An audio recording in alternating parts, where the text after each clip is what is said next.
എന്താ ഇത്? എന്താ ഇതൊക്കെ? നമ്മുടെ കുഞ്ഞിന്റെ ജീവൻ ദൈവം കാത്തതാ മിഷേലെ. അവള് മാത്രമല്ല, നീ ഇത് കണ്ടോ?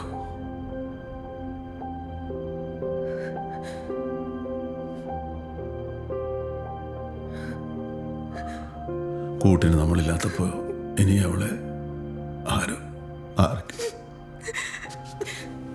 എന്റെ മോളുടെ മുഖത്ത് നോക്കാൻ പറ്റണില്ല. നമ്മുടെ ഇഷ്ടത്തിന് ജീവിക്കുന്ന സുഖ, മക്കളുടെ ഇഷ്ടത്തിന് ജീവിക്കുന്നത് ഭാഗ്യം.